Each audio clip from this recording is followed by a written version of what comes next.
गिबियावनो बे समाव बिटिआरनि गासै बाहेरानि जिल्ला बे जिल्ला एबसुनि दिनै दैदेनगिरि बिथांमोना बेयाव बाहागो लाफैदों आरो बिटिआरनि बाहेरानि दुलाराय बर' फरायसा आफादनि जानानै आं गिबियावनो दिनैनि बे जिखिनि मिडिया पार्सन नोंथांमोन दङ नोंथांमोनसिम बाहागो लाफैनायनि थाखाय साबायखर बावबाय। जों दिनै थांनाय जे आसाम एसेम्ब्लियाव जि मोनसे बर' कसारि वेलफेयार अट'नमास काउन्सिल बे बिलखौ पास खालामनांगौ दङमोन, नाथाय पास खालामनाय जायासै। जों बयबो मिथिगौ थांनाय जानुवारि दाननि 27 जानुवारि तारिखआव गोदान दिल्लीयाव भारत सरकार, आसाम सरकार, दुलाराय बर' फरायसा आफाद आरो एनडिएफबिनि मोनब्रै फेक्सन आरो इउबिपिअ बे आफादनि गेजेराव जि मोनसे बर' गोजोन गोरोबथा बे जानानै थांदोंमोन आरो बे गोरोबथायावनो मोनसे दफा जों मोननो हादोंमोन 5.1 जे बिटिआर ओनसोलनि बाहेरायाव थानाय एबा प्रस्ताबित बड'लेण्ड ओनसोलनि बाहेरायाव थाबोनाय जेसेबांखिनि बर' गामि बा बर' सुबुं बिथांमोननि राजखान्थियारि मोन्थाय आरो आर्थ सामाजिक आरो राव हारिमु थुनलाइ बिनि जौगानायनि जि मोन्थाय बेखौ मोननो हादोंमोन आरो बेखौ स्टेट एसेम्ब्लियाव बिल लाबोनानै बेखौ पास खालामोब्ला बेयाव इमप्लिमेन्ट जासिगौमोन, एक्जिकिउट जासिगौमोन। नाथाय दुखुनांथाव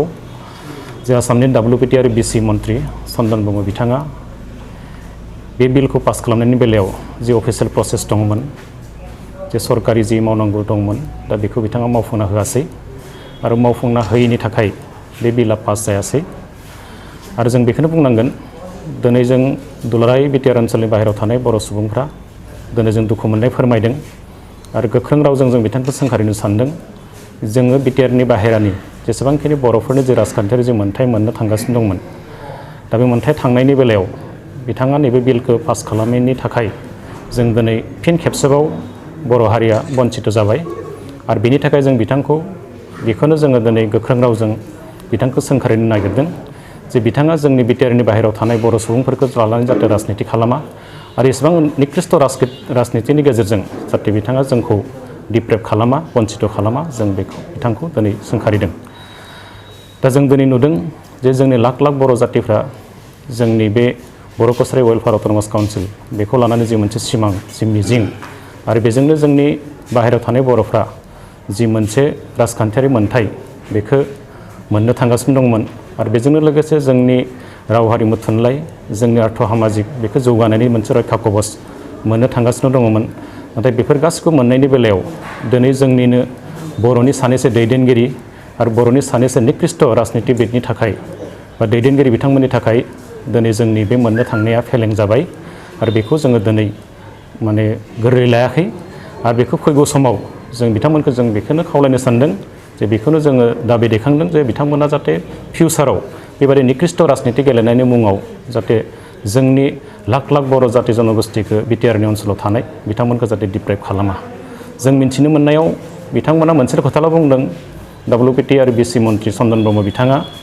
जे बेयाव बिश्वनाथ आरो सनितपुर जिल्लाखौ बेयाव एक्सक्लुड खालामनानै बर' कसारि वेलफेयार अट'नमास काउन्सिल बेखौ दानो नागिरनायखाय बिथाङा बिलखौ पास खालामाखै होननानै बुंदों। जों बयबो मिथिगौ जे बिटिआर एकर्डआव मोनसे कमिसन दानायनि खोथा जों बयबो मिथिगौ आरो कमिसनखौ दानायनि गेजेराव बेयाव इनक्लुजननि मोनसे बेबस्था बेयाव दङ आरो बै बेबस्थानि गेजेरजों बिश्वनाथ आरो सनितपुर जिल्लाया बिटिआर ओनसोलावनो बे हाबगौमोन आरो दिनै बिटिआर ओनसोलाव हाबोमोनब्ला होमबा जोंनि जि गिबि दाबिमोन बर'फोरनि थामोनथा सिनायथि रैखाथिखौ लानानै जि गोलाव समनि जि आन्दलन, बै आन्दलननि मोगथां जि फिथाइ, बै फिथाइखौ जों मोननो थांगौमोन लासैनो। नाथाय दिनै बिथांमोना मा खालामबाय, दिनै बिथां मन्थ्रिया जों जानि बुजियै बिथाङा दिनै जोंनि बर'खौ आरो थुब्ला माने खावदैयाव बोखावनानै बिथाङा निकृष्ट राजनिति खालामनाय जों बेखौ नुदों आरो बिनि थाखायनो जोङो दिनै दुखु मोननाय फोरमायदों आरो नियर फिउचार जाहाथे बिथाङा बेबायदि आखुथायखौ आरो दिन्थिया आरो बिदि खालामोब्ला हयथ' सानसे समाव जों बुंनो बाध्य जागोन जे बिथाङा हारिखौ लानानै दिनै राजनिति गेलेदों आरो हारिखौ दिनै बिथाङा लानानै फाननो नागिरदों, जों बेखौनो सानगोन। दिनै आं मिथिनायावब्ला दिनै जोंनि इउबिपिअनि जि मोनसे जोंहा आफाद दङ, बे आफादखौबो दिनै बिथाङा दिनै सिङाव हाबनानै बिथाङा थुब्ला मोननै बोखावनाय बादिखौ जों दिनै नुदों। मानोना बिथांनि फेभाराव दिनै बिश्वनाथ आरो सनितपुर जिल्लानि जाय जिल्ला कमिटि दङ इउपिपिअ दङ बिथांमोनखौ बिथाङा मोजां मोजां बाथ्रा बुंनानै जों जेरैखि जाया बेखौ जोङो BKWSC बेयाव सोनानै होगोन होननानै गोदान काउन्सिलाव सोनानै होगोन होननानै खोथा होदों बेराफारसे जों बेयाव नुबाय जे बिटिआर एकर्डनि जे स्पिरिट बे स्पिरिट मथे बेयाव कमिसन दानानैसो बेखौ बिटिआर ओनसोलाव सोनायनि जि मोनसे थांखि दङ दा बेजों माने बिथाङा बुंनो थाङोब्ला इन्टेनसनेलि मोनसे कन्ट्राडिक्टरि बेखौ लाबोनायखौ जों नुदों दा बेनि थाखायनो जे बिथाङा जिखिनि बेयाव बिलखौ पास खालामनायनि बेलायाव खामानि मावासै जों बेखौ जाति नाङैनो दिनै जोङो बेखौ दुखु मोननाय फोरमायदों आरो जोङो गासिबो 21टा जिल्लानि जि दुलाराय बर' फरायसा आफाद आरो बर' रायजो राजा जि बर' रायजो राजाया दिनै चन्दन ब्रह्म बिथांखौ हाग्रामा महिलारि बिथांखौ खुद्रिनानै दिनै गुबुन गुबुन जिल्लायाव इउपिपिनि बिबानगिरि बिथांमोना रायजो राजामोना दिनै बिथांमोननि बुन्था सावनायखौ जों नुदों बिथांमोननि दिनै प्रतिच्छबिखौ सावदों जों बेखौ दिनै नुदों आरो जों बेनो दुर्भाग्य जे जों दिनै जाय बिथांमोनखौ हारिनि दैदेनगिरि होननानै हारि सिबिग्रा होननानै आरो बिथांमोनखौनो जोङो हारिनि साफा आदर्श पुरुष हिसाबै मानिबोदोंमोन दिनै बिथांमोनखौनो जोङो दिनै खुद्रिनानै फिन खेबसेबाव जोंनि जातिनि मानसिफ्रानो बिथांमोनखौ दिनै माने बिथांमोननि प्रतिच्छबि सावनो गोनां जानाया दा बेयो जातिनि थाखायनो जोबोद दुर्भाग्य दा बेनि थाखायनो आं बेखौनो खावलायदों जे नियर फिउचार जाहाथे जोंनि बे बिटिआर ओनसोलनि बाहेरायाव थानाय बर'फोरनि राजखान्थियारि जि मोन्थाय बेखौ मोननो थांनायनि बेलायाव जाहाथे बिथांमोना थाबैनो आरो राहा लामा लायो जों बेखौ खावलायदों आरो नङाब्ला जोङो फैगौ समाव जे बिथांमोनखौ जों हारिनिनो साफा साफा दिनै बिथांमोना जोंनि जौगानायखौ बिथांमोना लुबैया बा जोंनि गेजेराव हारिनि गेजेरावनो बिथांमोना जे मोनसे खैसारि खालामनानै आरो थुब्ला बोखावनो नागिरनाय बे थासारिया बेयाव नुजागोन दा बेनि थाखायनो आं बेखौ खावलायदों जे बेनि बेलायाव जोंनि जिखिनि आफाद दङ बा जोंनि बाहेरानि जिखिनि सुबुंफोर दङ बिथांमोनखौबो आं बे समाव खावलायदों जों खौसेयै जयै जोंनि बे बर' कसारि अट'नमास वेलफेयार जि काउन्सिल बेखौ मोननायनि बेलायाव खौसेयै जों ज' खामानि मावनांगोन मानो होनोब्ला जों नुबाय दिनै सुथुरा जोंनि बाहेराफ्रा नङा गुबुन हारिया नङा सुथुरा दिनै जोंनि हारिनि गेजेरावनो दङ दा गतिके माखासेया गावनि राजनैतिक लाभालाबखौ अंक खालामनानै दिनै जे बिथांमोना गावनि बादि जे सुबिदा मोननाय गावसोरनि बादि जे जौगानाय बे जौगानायखौ लुबैयैखौ जों दिनै नुदों दा एकमात्र बे स्वार्थनि थाखायनो दिनै बे मोनब्रै जिल्लायाव जानो नागिरनाय जे बिटिएसि इलेक्सन बे इलेक्सनाव बिथांमोना दिनै एसे बेकफुटाव बा बिथांमोननि जे थासारिया एसे गावसोरनि फेभाराव थानाय नङा बे बाथ्राखौनो साननानै हयथ' दिनै बे बिलखौ पास खालामासै जों बेखौ सानदों दा बेखायनो बेबादि निकृष्ट राजनितिनिफ्राय बिथांमोना एसे जानगाराव थानांगौ गोजानाव थानांगौ नङाब्ला सानसे समाव जोंनि बे बिटिआर ओनसोलनि बाहेरायाव थानाय बै बर' सुबुंफ्रा खिन्थु जि बिक्षुब्ध जागोन आरो बै बिक्षुब्धखौ बै समाव बिथांमोना मिन्थिगोन बे खुद्रिनायखौ जेब्ला बिथांमोना राजा लामा रेल लामायाव जेब्ला नुगोन बै समावसो बिथांमोना बै जि सिटुएसन जागोन जि थासारि जागोन बिनि दायनिगिरियाबो खिन्थु बै जोंनि बर'नि दैदेनगिरिफ्रानो जागोन बै चन्दन ब्रह्ममोन मन्त्रि बिथांमोनानो बिनि दायनिगिरि जागोन आं बेखिनि बाथ्रा बुंबाय दुलाराय बर' फरायसा खौसे आफादासो माने बावैसो साननैनि सिगाङाव बिल फैयैनि सिगाङाव थांनानै थारमाने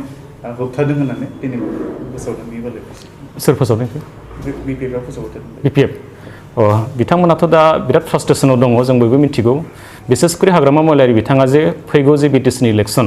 बेयाव जे बिथाङा जेनगोन बे बाथ्राखौ बिथाङा मिन्थिखाबाय आरो बेखायनो बिथाङा दा गिदों आरो दिनै इउपिपिएलनि जि उत्थान बेखौ बिथाङा नुबाय दिनै इउपिपिएलआ जे बेहाय जों बयबो मिथिगौ बेयाव 28टा 29टा सिट मोननानै सरकार दानो थांगासिनो दङ आरो बेखौ प्रमद बर' बिथाङानो दैदेनगोन दा बे गासै बाथ्राखौ नुनानै बिथाङा दिनै बिराद फ्रास्ट्रेसनाव दङ दा बेखायनो बिथाङा गोसोआव जि फैयो बेखौनो बुङो आरो दिनै रायजो राजाया बयबो नुगासिनो दङ ससियेल मिडियाआव बयबो नुदों आरो प्रेक्टिकेलि जों नुगासिनो दङ जोंबो डक्टर हिमन्त बिश्व शर्माखौ लोगो हमगासिनो दङ जोंबो दिनै माने सिएमखौ जों लोगो हमनानै बे बाथ्राफोरखौनो रायलायदों दा जोंनि माखासे मानसिफ्रा दिनै बर'नि लिडारफ्रा अराय सम जों एबसुखौ टारगेट खालामना लायो एबसुआ माने होबथायो दा एबसुआ बादा होयो बे बाथ्राफोरखौ होखारो नाथाय जोङो नैबेनि बेलायाव जों बुंगोन बर' कसारि वेलफेयार अट'नमास काउन्सिलनि बेलायाव बेबायदि बाथ्राफ्रा फैनो हागौ होननानै जों मालाबाबो बेयाव इन्टारफेयार खालामाखै इउपिपिआ बिथांमोना अफिसियेल जि प्रसेस जि खामानि बेखौ बिथांमोना गोसो गोथारै मावबाय थादों आरो दुलाराय बर' फरायसा आफादा बिथांमोननि मावनायनि जे आपडेट जों बेखौसो लाबाय थादों मानोना बिथांमोना जोंखौ बुंबाय थादों जे जोंजों मन्त्रि दङ जोंजों एमपि दङ जोंजों हाग्रामा महिलारि दङ बेखायनो बे बिलखौ जेरैखि जाया जों पास खालामना होगोन मानोना बिथांमोनानो जोंनि लिडार नाथाय दिनै जों नुबाय बे गासिबो उल्थाजोब जों दिनै नायदों जे जोंनि आसामनिनो माखासे मन्त्रिफ्रा जे जोंनि बर'नि जि मन्त्रिफोरनि जि सिंनि खोथा जे बिथांमोननि जि माने मा होनगोन बेखौ बिथांमोना जे अकर्मण्य बिथांमोना जे मावनो गोसो गैया बै बाथ्राफोरखौ दिनै जों गुबुननि खुगानिफ्रायसो दिनै खोनासंनो बाध्य जादों खोनाहोदों जोंखौ दिनै दा बे बिराद दुर्भाग्य मैयासो जों बयबो मिथिबाय मरान मटकनि बिलखौ लाबोबाय कुच राजबंशीनिखौ लाबोबाय दा जोंहा दिनै बर' मन्त्रि दङ बर' मन्त्रि थासेयावबो हाग्रामा महिलारिमोन बादि थासेयावबो बिश्वजित दैमारिमोन बादि थासेयावबो दिनै बर'नि बिलासो पास जायासै बर' कसारि वेलफेयार अट'नमास काउन्सिला आरो बेनिख्रुइ दुर्भाग्य हयथ' जेबो गैया दा बेखायनो बिथांमोना गावखौ बासायनो थाखाय डिफेन्सिभआव माखासे बाथ्राखौ बुङो आरो बेयो थार नङा आरो दिनै समग्र बर' जाथिया दिनै नुगासिनो दङ जे बिथांमोना मा मावगासिनो दङ दा बिथांमोननि जे बुंनाय भाष्य हाग्रामा महिलारि बेथ' बिराद दुर्भाग्य आरो फारसेथिं बे फ्रास्ट्रेटेड बिथांनि जे भाष्य बियो बिराद माने मा होनगोन बेखौ बिथाङा माने गिनानैसो बे खोथाफोरखौ बुङो आं बिदि सानदों आरो दा बे समाव आं बेखौनो खावलायदों जोङो बुंनांगोन जे कि सिगनेटरि हिसाबै जोंनि बिटिआर एकर्डआव दुलाराय बर' फरायसा आफाद एनडिएफबि थाबाय बेराफारसेथिं इउबिपिअ थाबाय दा जोङो अरायसम माने बर' कसारि वेलफेयार अट'नमास काउन्सिल बेखौ लानानै दुलाराय बर' फरायसा आफाद आरो इउबिपिअजों जों रायज्लायबायानो थादों आरो जोङो बिटिआरनि बाहेरायाव थानाय जोङो नैबे मोननै आफादानो जों मेजर रलखौ प्ले खालामनांगोन आरो बिथांमोनखौ आं बेयाव खावलायनो सानदों जों जाहाथे राजनितिनि मेरपासाव मालाबाबो जाहाथे जों गोलैया आरो जोंनि गेजेराव जे ओरैबायदि नङा जे जों बै माने मन्थ्रियानो जा सोरबा एमपियानो जा सोरबा सिफआनो जा बिथांमोनखौ जोङो अरायसम सरकारनि नोजोरजों नायनांगोन बेयाव आंनि नोंनि जोंनि होननाय जेबो गैया बे बर'आनो जा जियानो जा नोंथांनि फंबाय जा बिदा जा सरकारा सरकारखा आरो अरायसम जों सरकारखौ सरकारावनो दोननानै जों बाथ्राफोरखौ रायलायनांगोन आरो बेखौ आंनि नोंनि जोंनि होननाय जेबो गैया आरो दिनै आं इउबिपिनि दैदेनगिरि बिथांमोनखौ साबायखर बावगोन बिथांमोना जथेस्थ' नाजादोंमोन खिन्थु दिनै जे बिथांमोना सिगाङाव जि साननाय जि बाथ्रा मन्थ्रिया जोंनिखा एमपिया जोंनिखा उमुगा जोंनिखा होननानै बिथांमोना जेरैबायदि आसा खालामनानै फैदोंमोन दिनै बिथांमोना जि आसा खालामनाय आरो जोंबो दुलाराय बर' फरायसा आफादा जोंबो आसा खालामदोंमोन नाथाय जोंनिनो दिनै जाय बिथांमोनखौ जों बिराद बिसास खालामदोंमोन जायफोरखौ जों लिडार होननानै मानिदोंमोन नाथाय दिनै बिथांमोनानो जोंनि जातिनि जि अधिकार बा जि मोन्थाय बेखौ मोननो थांनायनि बेलायाव बिथांमोनानो जोंखौ दिनै बाधा होबाय आरो बिथांमोनानो जोंखौ दिनै जाति हिसाबै मोनसे सिनायथि थामोनथा लानानै जों थांनो हानायनि जि मोनसे लामामोन बे लामायाव स्पिड ब्रेकार हिसाबै दिनै बिथांमोना नुजाथिदों दा बियो जातिनि थाखायनो जोबोद दुर्भाग्य